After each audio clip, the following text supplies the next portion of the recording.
Good morning, everyone. Happy New Year. I wish all of you peace, health, and hope in 2025 and beyond. Welcome to the Lower East Side. Welcome to Henry Street Settlement. This is one of Henry Street Settlement's 18 locations, and this year marks our 132nd year providing services to over 50,000 New Yorkers every year. Our work is in the area of shelter and transitional housing, education, employment, healthcare, and the arts. This center right here is our Boys and Girls Republic. It's an after-school program where the youth hold the position of elected officials. They make the legislation, they make the rules, they set the agenda, they determine what to do with the budget.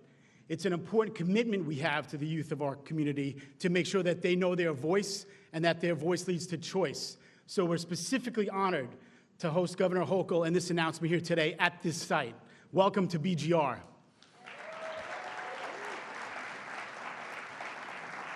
It also happens to be the mecca of sports on the Lower East Side for anyone who's paying attention to Lower East Side sports.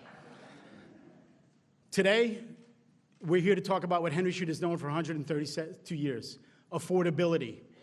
For a family to be able to put food on the table, for a family to be able to afford health care, are primary variables in how they can live, how they can survive, and how they can thrive. All the more fitting that we host Governor Hochul this morning here to give these announcements to Henry Street Settlement. We know that legislation paves the path to progress. I give you everyone, Governor Kathy Hochul, Governor of New York State.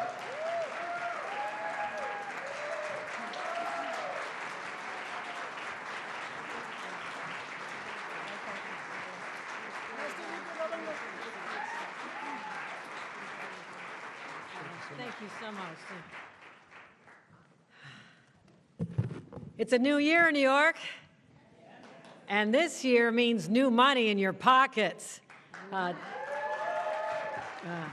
Today we stand together to continue the fight for your families that I started when I first became governor 3 years ago.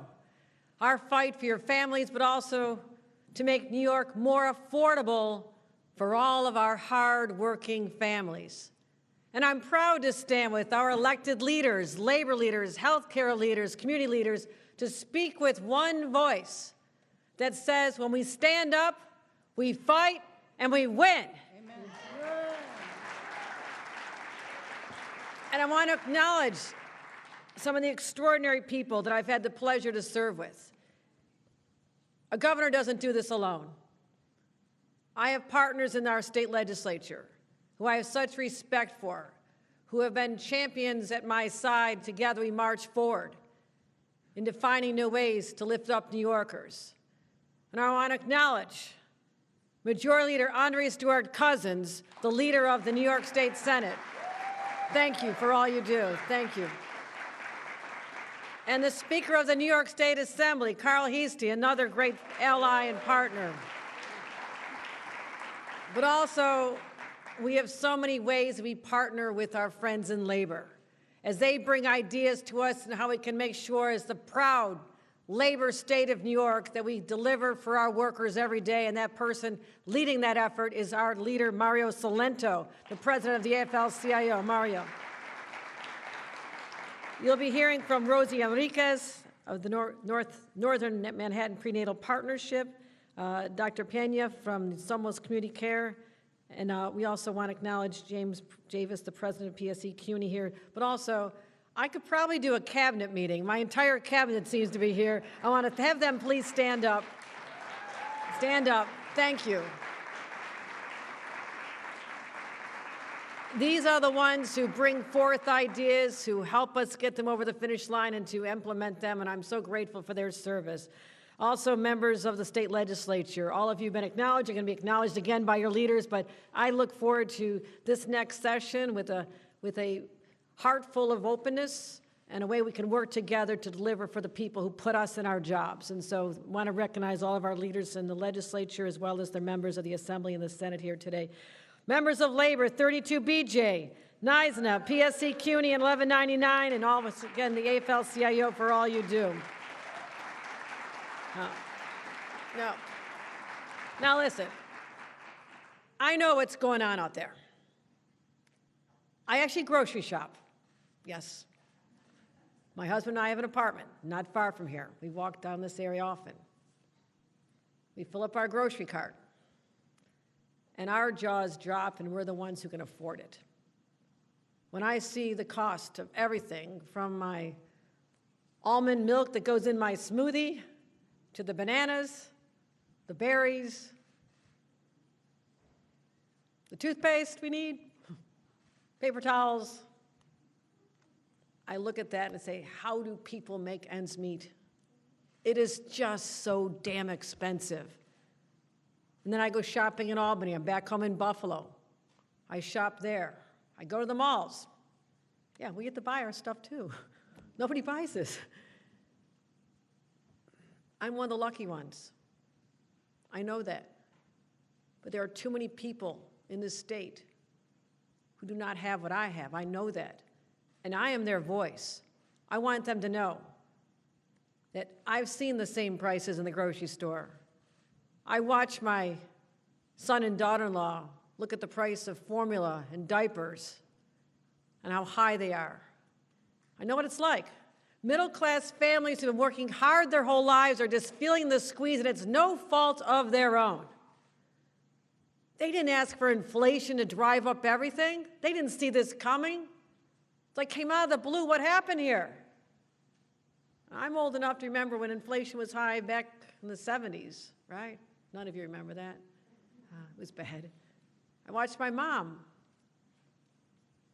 8 mouths she had to figure out how to feed. I got so sick of tuna fish casserole. I mean, like, it doesn't even, sorry, Mom. Sorry. She tried. She tried. You know, Spam out of a can. You slice it up, you fry it, and you call it dinner. I know what that's like. I thought that was what everybody ate. Most people in my neighborhood did. But I watched her stretch to make every penny matter to try and give us our clothes at the used clothing stores or to put it on layaway. You know what that's like? It's embarrassing when you have to walk up to not the checkout, but to go over to that other booth and someone watches you pull your kids' clothes out of a cart. And you hope to see them in another month or two and you might have enough money to pick them up. That was my family. And it hurts and it's embarrassing when you're a kid. I don't want anybody else to do that. As a new mom starting out, I couldn't find childcare. I had to leave a job I loved. My husband left a job, went to work as a public servant. We didn't have a lot of money. We were a new couple, a lot of love. Figured out we'll make it. We did make it. But I remember dreading going out to those big discount stores and filling up the cart with the diapers and the toilet paper and everything else. Like, oh my God, that's a couple $100. Where am I going to get that from? I also hear your stories too. You may not know this about me, but I talk to everybody. On the subways, if you've been on the subways with me, you probably have a selfie and we had a nice conversation. We do that in grocery stores. We did it at Queens Center just a couple weeks ago, holiday shoppers. I hear your stories too, and I internalize those stories. Those stories become my stories as well. And I see you all working harder than ever before and feeling like you're falling farther and farther behind. You know, parents like skimping on their own meals so their kids can eat. An expectant mom trying to decide whether she can take time off work because that means she will not get paid for those hours to go to that essential prenatal visit so she and her baby have healthier outcomes. That's a calculation she's made. I talk to moms, and they tell me they've skipped those appointments because they can't afford to leave work. That is heartbreaking. And we're trying to find ways to get at the unconscionably high maternal and infant mortality rates. It starts when the baby's in the womb and you have to give them care then, and you can't be missing those appointments. But for a lot of moms, they don't have a choice. And then we have people with diabetes. It's a vicious disease. My father-in-law succumbed to it. Watched him, proud man, a veteran, cabinet maker, proud to raise his family, but he was taken down by this disease. And senior citizens who have to decide whether they can afford the insulin payments and the copays. and the groceries and the rent. Come on, this is New York. We can do better than that. We can do better, and we're doing better. And when I became governor, I said, I'm going to find ways to put more money back in your pockets, and today that's exactly what we're doing. As of January 1st, if you're earning minimum wage, you just got a raise. That's right. $16.50 an hour in New York City, Long Island, and Westchester, and $15.50 across the state. And for someone working 40 hours a week, that's an extra $1,000 per year. And guess what? Oh, that's great. This time next year, another $1,000. And then we're going to do it until we can give you an adjustment for inflation. Now, that's never been done before. Never been done. We will figure out how you can finally start getting ahead. Because we've seen over the last few years how brutal inflation has been. It just adds to the stress of everyday life. And if you're working full-time, you should have a real living wage and not see your wages gobbled up by inflation and increasing costs. So here's the deal. Inflation goes up, your wages will go up. Think about that. You don't have to go back to the collective bargaining table. You have to go back to your employer. Your wages will go up automatically when inflation goes up. Right, Commissioner Reardon? All right, my Commissioner of Labor is here. She supports this. Now, I have a little bit of some areas I'm more of an authority than others. I'm a former expectant mom. Did it twice. Okay? Most people in my position have not been able to talk about that experience in the past. If you're not getting that care, you're not giving your baby the best shot in life. And that's why we are now the first state in the United States of America to have guaranteed paid leave for prenatal visits.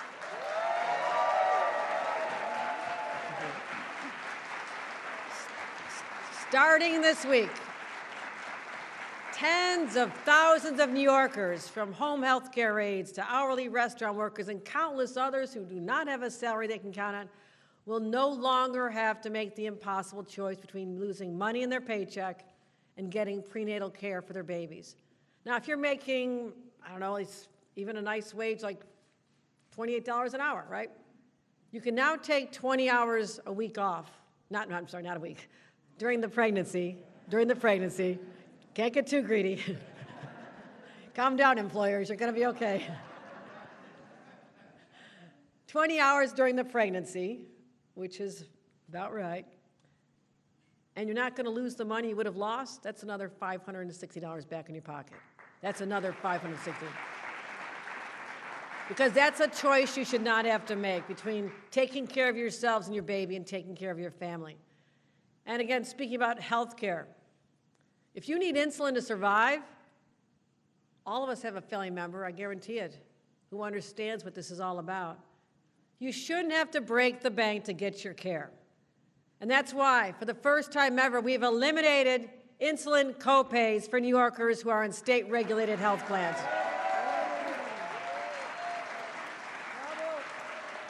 Now, for you, that's about $1,200 more in your pockets every year and more medicine in your medicine cabinet as well. That's what we're talking about. More money back in your pockets. Now, I did a little calculation. If you're an expectant mom who earns minimum wage and happens to be diabetic, that's $2,700 more in your pocket. That's how it adds up. That's how it starts making a difference. So, when times are tough, we listen. We hear you loud and clear. Your elected leaders, the representatives in this room, and the city council members as well, who have joined us, I want to acknowledge them as well. You tell us you need help, or we hear you need help, we're going to continue delivering real solutions that make a difference. And we're just getting started. So stay tuned. All of you are having a nice holiday season. I was wrapping up 800 bills. Thank you, legislators. Glad you had a good time. Working on my budget. Thank you to my entire budget team who've been working nonstop, and also working on my State of the State address. Coming up with impactful policy ideas that I want to work with the legislature to get over the finish line, because every one of them has one person in mind, and that is you. That is you and your families. And so when I deliver my State of the State address in a couple of weeks, I've already given you a sneak preview. It's like watching the trailers to the movies, right? You know about the $500, right? You've all heard about this one. Our novel plan to put $500 back in the pockets of families of people earning over $300,000 or less. We're hitting a lot of people with that one. Because our view is that money never should have been taken out of your pockets. That's because you paid more for everything you bought for the last 3 years because of inflation. And the state of New York, when I saw the numbers that we collected $3 billion more than we anticipated because of inflation, money coming out of your pockets, we say, you know what? Let's put it back in the pockets it came out of. And that's for individuals, $300, $500 for families. That's what I'm talking about. My friends, I will never stop fighting for the hardworking men and women of this state. It's in my blood. It's in my DNA. I love a good fight. Let's try not to have too many this year, but because I know this. When individual New Yorkers get ahead, we all get ahead. And that's how we succeed as a state, and I could not be prouder to be your governor. Thank you so much for joining us here today. Thank you for your support for these and everything else we're going to be doing over the next year. Thank you. With that, let me introduce our Speaker of the New York State Assembly, Speaker Carl Heastie, who's joined us here today, and he'll also acknowledge our members who've joined us. Carl Heastie.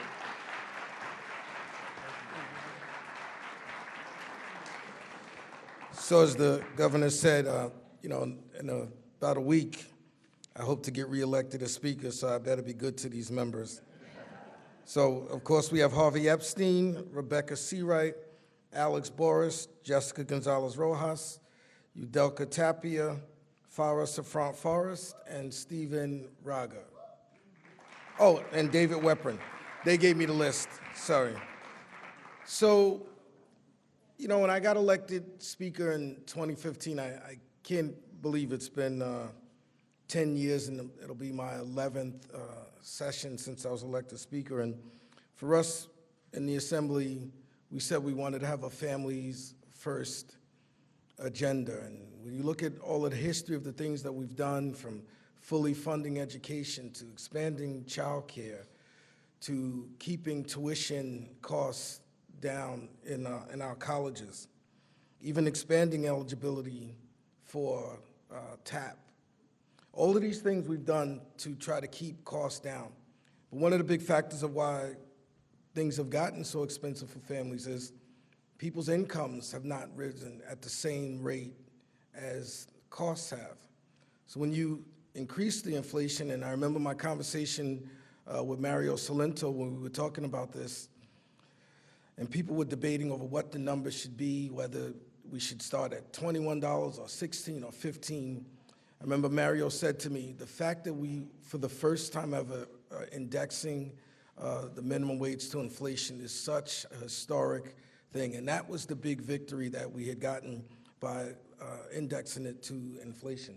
Because now that means, the minimum wage fights, you have it every 5 years, it stayed flat. And then all of a sudden you have a discussion and it becomes part of a political football, and people's wages should never be a political football, because this is what they put on, used to put the food on the table. And then when you look at, as the governor said, trying to now, as you try to keep costs down, but we also want to put more money back into people's pockets. And, this country is the greatest country in the world, but there's just certain things that we take for granted that should be basic. And so people having to pay for insulin, which is such a life-saving medicine. So for us to make that have no copay, that's really putting, as I said, families first. And unlike the governor and the majority leader, I didn't have the privilege of being a mom, but I'm a dad who supports moms. And oftentimes we always think, well, as long as you have your maternal leave and paternal leave, but there are needs that the baby and the moms have before they even have the baby. And I just think it's great for us as leaders, and to my partner and government, my wonder twin, Angie Stewart-Cousins, these are the things that we stand for, really trying to put people and families, first. And as the governor said, we've been in long discussion, myself, the governor, and the majority leader. I think, I don't want to spoil anything that the governor's going to put into her state of the state, but I think people are going to be pleased to see how much of a concentration we're really going to have on trying to put money back into people's pockets, because again, nothing else matters when you're sitting at that table and struggling to figure out how to pay for all of the things that is needed. So I just want to thank all of my partners in government, all of Labor for Everybody being here, and Happy New Year.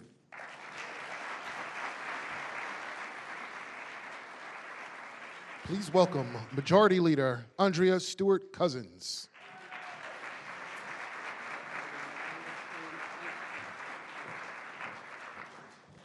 Good morning.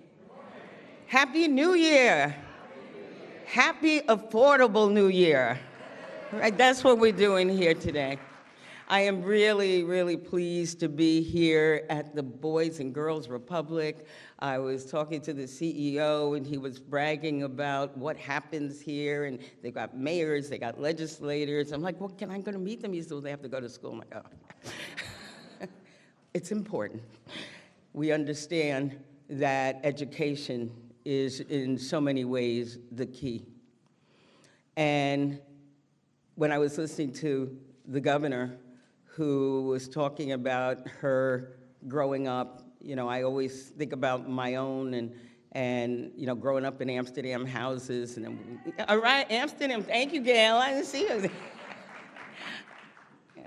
And then moving up to Parkside houses and all of the certainty in our lives, because at least my dad was part of a union. And because, let's give it up for labor. Mario's here, he's gonna talk about it, but there was that stability in terms of at least health care and knowing what the salary would be there, and there wasn't any arbitrary things. Those were the basics. And then, the child care struggles, being kicked out of child care because I made $7,000 a year, which was too much for them to subsidize. And so fortunately for me, my mom was able to take my son so I could continue working. But imagine, having to give up this big $7,000 a year job in order to take care of your child. It matters, the experiences that you bring to the table. Because when we talk about affordability, we're talking to people who actually, I'm not contrasting other places, but we actually, most of us, live that life, have children who are living that life. Still subsidizing daycare for my grandkids, because that's the way it is. And I don't come to this alone, just like the speaker has amazing assembly members who help, us to stay focused. I have a Senate, I must say, the longest serving Senate Democratic majority in the history of the state. Yay. And that's not by accident. It is by design because of the focus of these people. And I know 3 of them are here. Where is Senator Brian Kavanaugh? Hey, Senator. Give it up for Senator Kavanaugh, Senator Gustavo Rivera, and Senator Jessica Ramos. Every single one of them come to the job of representing you with a focus on how we can make lives better. And the good news is that I'm sitting with partners. I've got a governor whose focus is that, and has brought together a cabinet whose focus is that. I have a speaker who, again, focus is that. So that when we sit down and we figure it out, it's like Henry Street, which has so many programs going on, whether it's workforce development or it's after-school programming, it's daycare, it's mental health, it's all of the above. And when we sit at the table, it's all of the above, because we understand that the smallest things can make a huge difference. And they don't always have to be something that people are proud to say, I need this, because we still have our pride. And sometimes it's hard to ask for that help. We want to talk to you. We want you to ask for the help. But we also want you to know that we know, even if you don't ask, if we can make your lives easier, we will do that. So today is a day where we're celebrating prenatal leave. And yes, I'm probably the only one, I guess I too, like you, the governor, the only one that's had this position that actually could say, I use prenatal leave. Did a little history here in New York. And yes, we're raising the minimum wage, indexing it to inflation so that you don't always have to worry about the political winds that will allow us to be in a table trying to negotiate for higher wages or not. And yes, we understand the importance of health care and not just capping it, but removing copays for insulin-dependent people makes all the difference in the world. But I think you hear us. We didn't get to this by accident. We're not just coming up here saying, oh, by the way, what can we do to make you all were mad during elections? So no. We've always been focused on making it more affordable. And as we start the new year, understand that, as the governor said, as the speakers, as the next speakers will say, you are our priority. We will never, ever, ever stop fighting for you because you are us. Happy New Year. Please welcome Mario Salento.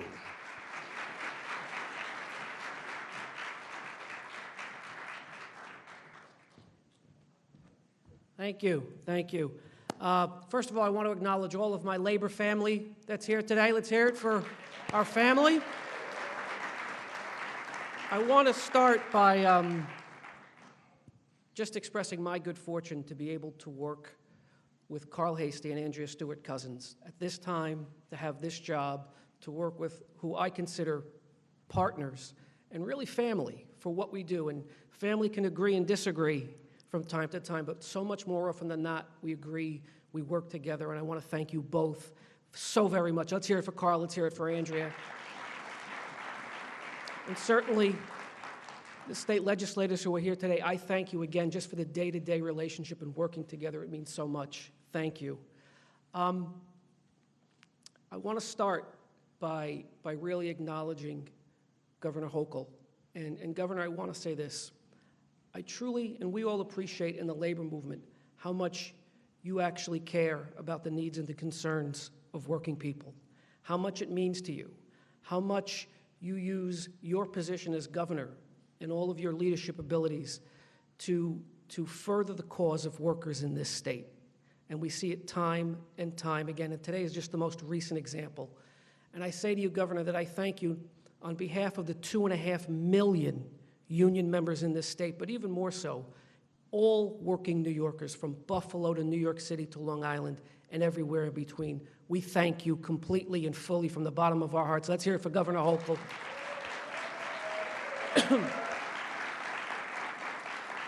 Now, you know, when it comes to the minimum wage, still in this day and age, there are so many people, when they hear minimum wage earner, they think of the high school student, they think of the college student who just wants to work after class, have enough money in their pocket to go out with their friends on the weekend and do what college students do.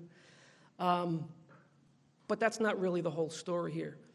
Most minimum wage earners are adults, and many of them have children. They have families. So when we raise the minimum wage, we're allowing our minimum wage earners to use every dollar extra that they make to put right back into their family, to their responsibilities. Whether it's the food and clothing for their children, whether it's paying the rent and having a roof over their heads, the expenses that all of us have, making sure that they can maintain their responsibilities to their loved ones. When you raise the minimum wage, you allow people to make ends meet. And when you index that wage, you take a burden off of everyone's shoulders. It's mentioned here before, there's peace of mind that goes into knowing that this wage will continue to rise to meet ever-rising costs. That is a huge thing. Yes, the most important thing is to have that money in your pocket, but when you're a parent and having to take care of your children, knowing that from year to year, you're not going to have to fight, or someone's going to ask you to get on a bus and go to Albany and advocate for something like this. There's that peace of mind that is so very important when you're making that wage with all the other responsibilities you have. So that is so very important. The next piece is we have to always remember and keep in mind that when you raise the floor, you raise the ceiling. And the senator mentioned this. You know, the next time for that next tier of worker, just over the minimum wage, the next time their contract expires, or the next time you just have the opportunity to go in and to speak to your employer, the next time you're due for a raise, they now point to the higher minimum wage as the base, which means their salary will go up to that level for that tier, and then the next tier. Over time, all workers across the state will benefit by a raise in the minimum wage. That's the reality. And the last piece is this. We know that minimum wage earners, for the most part, take their earnings and they put them right back into the local community, local small businesses. That means that the small businesses in our communities across this state prosper as well. They do, and that's great. We want to help our small businesses. But keeping in mind, as the small businesses in your communities do well and do better, they pay tax on the added revenue that they make, right? That tax money goes right back into the local tax base, the state tax base, which helps to pay for all of the public services that 20 million New Yorkers rely upon: education, healthcare, sanitation, transportation, law enforcement, firefighters. Everyone wins when we raise the minimum wage over time. And so, Governor, I just want to say thank you for this today. Thank you for what we're talking about. But more importantly, this.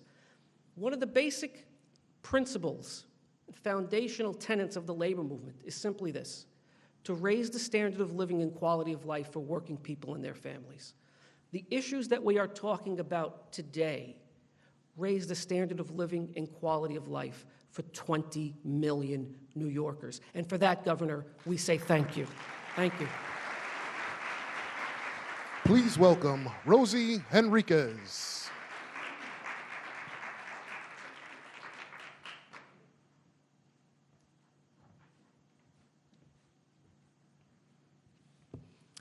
Hello, good morning. My name is Rosie Henriquez. I'm a community healthcare worker. Thank you so much for having me today. I'm here today to talk about the prenatal leave law and what it means to me and what it means to the mothers who are expecting. I'm a mother of a 6-year-old, and I'm currently pregnant with twins.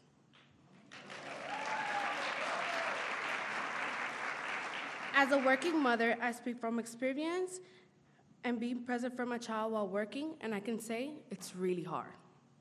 Juggling with all of that, managing also a high-risk pregnancy like I'm going through right now. I know that going to the doctor regularly and showing up for my prenatal appointments can ensure a better outcome for me and my babies. I also know what would happen if I missed a paycheck. And what would it mean for my family? The choice of being forced to choose between a paycheck and a prenatal check is something I have experienced in the past. This past July, when I recently found out that I was pregnant, I was starting a new role and I didn't have access to paid leave during my probational period at my job. To ensure the health of my babies, I had to take unpaid leave just to receive medical care, leading me to struggle financially. For too long, working moms like me have had a trade-off. Thanks to Governor Hochul, that's no longer the case in New York.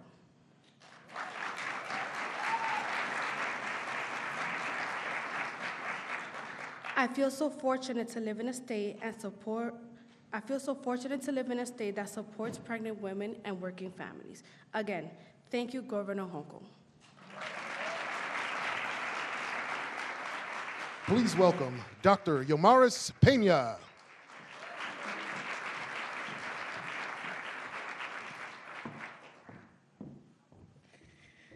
Good morning, everyone, and a happy, new, healthy year.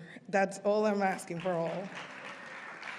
So I'm Dr. Yomaris Pena. For those that don't know me, I'm the Chief Medical Officer of Somos Community Care, who has 900 clinics, 2,500 providers, and takes care of 1.5 million patients all over New York. We see 30,000 patients per day in our clinics, just in our communities. And today, I am going to talk from the perspective as a provider, a physician. I'm also an internal medicine board-certified physician that works in Washington Heights. So I take care of the Latino communities, of our brown and Black communities, of people that look like us, and everyone in general. So this new law, it's super important for all of us. Today, we are going to talk also about diabetes because this is the bread and butter that we see in all our clinics. Only in New York, we have 1.8 million adult patients that do suffer from the disease. And if you guys want to understand what that means in dollars, that's $21 billion that we have to take care of due to the consequences of the complications of diabetes. As you guys all know, all these complications are heart disease, kidney disease, the vision, etc. Now, as I stand here today, I'm representing the faces and the voices of many patients that are the backbone of New York. It has broken my heart when I had to hear in my consultation patients that are willing to do the best that they can, but unfortunately, they couldn't afford to place any type of food on their table as they had to decide to provide for their medications. So when you give this balance to the mothers and parents out there, they're always going to give the food to their children. I'm going to share the story of one of my patients. Let's call her CJ to protect her privacy. She's a 47-year-old mother of 3 who works 2 jobs to support her family.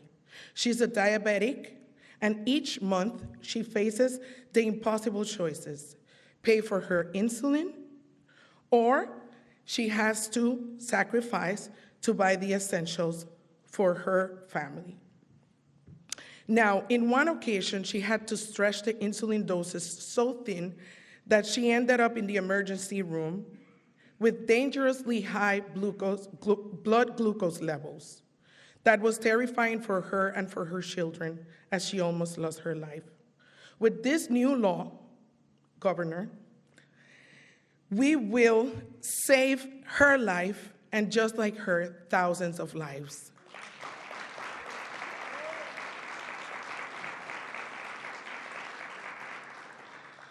So today, I want to thank you once again for thinking about all of us New Yorkers.